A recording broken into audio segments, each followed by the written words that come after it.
হয়, Bongaigaon district social service এছ'চিয়েশ্যনৰ যিটো kids talent যিটো উদ্যোগ তেওঁলোকৰ, এইটো যথেষ্ট শলাগ ল'বলগীয়া। কিয়নো আচলতে শিশুৰ ভিতৰত আমি যিটো প্ৰতিভা লুকাই থকা যিটো প্ৰতিভা, সেইটো যদি আমি বিচাৰি নাপাওঁ তেনেহ'লে আমি সমাজখনৰ উন্নতি কেতিয়াও কৰিব নোৱাৰিম।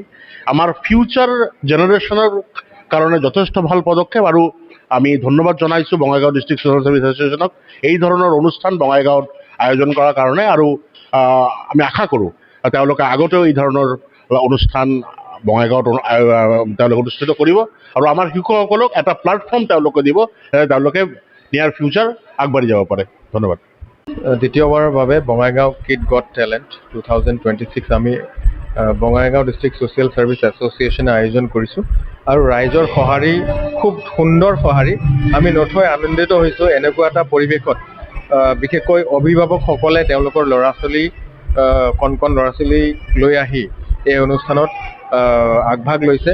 আমি গম পাইছোঁ গোটেই বঙাইগাঁৱতে কিবা নহয় কিবা চলি আছে ৱৰ্কশ্বপ, হয়তো সত্ৰীয়া নৃত্যৰ ৱৰ্কশ্বপ, জুবিনদাৰ গানৰ ৱৰ্কশ্বপ চলি আছে, কিন্তু এই ৱৰ্কশ্বপ চলাৰ মাজতো তেওঁলোকে আহি ইয়াত আগভাগ লৈছে, আৰু সুন্দৰ বিশেষকৈ নৃত্য, গীত, চিত্ৰাংকন প্ৰতিযোগিতা, এবাকাছ আৰু অভিনয়, এই গোটেইকেইটা প্ৰতিযোগিতাত সকলোৱে সমান্তৰালভাৱে ভাগ লৈছে। প্ৰায় আমাৰ 70জনমান প্ৰতিযোগী হৈছে, আৰু গোটেই প্ৰতিযোগীলৈ মই শুভকামনা যাচিছোঁ। আৰু বিশেষকৈ বঙাইগাঁও ডিষ্ট্ৰিক্ট ছ'চিয়েল ছাৰ্ভিচ এছ'চিয়েশ্যনৰ প্ৰতিজন কৰ্মকৰ্তাক মই ধন্যবাদ জ্ঞাপন কৰিছোঁ। তেওঁলোকে দিন ৰাতি একাকাৰ কৰি সুন্দৰকৈ এই প্ৰগ্ৰামটো চলাই লৈ গৈছে, আৰু ভৱিষ্যতে season 3 Bongaigaon kid got talent season 3 পাতিবলৈ আমি আৰু উৎসাহ পাইছোঁ এই ছিজন 2ৰ পৰা।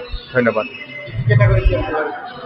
কেটেগৰী বিশেষকৈ দুটা কেটেগৰীত হৈছে। কেটেগৰী 8 আছে ক্লাছ 3 to ক্লাছ 5, আৰু বি কেটেগৰীত আছে ক্লাছ 6 and 7, আৰু দুয়োটা কেটেগৰীতে সমান্তৰালকৈ ষ্টুডেণ্টে ভাগ লোৱা আমি পৰিলক্ষিত দেখা পাইছোঁ।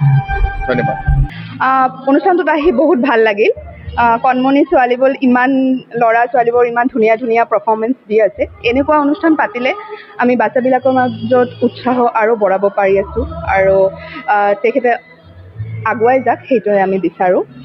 বেষ্ট উইচেছ থাকিল, আৰু এনেকৈ আকৌ আগামীটো পাতিব এনেকুৱা আশা ৰাখিছোঁ। বহুত ভাল লাগিছে। মোৰ বহুত ভাল লাগিছে। যোৱা বছৰত এনেকৈ আছিল যে আপুনি যোনটো ড্ৰয়িং কৰিছে সি কেণ্ডিডেট ড্ৰয়িংহে কৰিব, তো ইয়াতে মানে কি হয় একচুৱেল যোনটো টেলেণ্ট, যে ইয়াৰ ভিতৰত আৰু কিবা টেলেণ্ট আছে সেইটো মানে গম পোৱা নাযায়। এইবাৰ কি হ'ল, এইবাৰ মানে টোটেলটো চেঞ্জ। আগত মোৰ মনতো কনফিউজন আছিল, বহুতৰো কনফিউজন আছিল, কিন্তু ইয়াত আহি বহুত ভাল লাগিল। যে আমি ভাবিছিলোঁ খালি অকল ড্ৰয়িঙৰ কাৰণেহে চেঞ্জ হ'ব, নহয়, চবৰ কাৰণেহে চেঞ্জ হৈছে।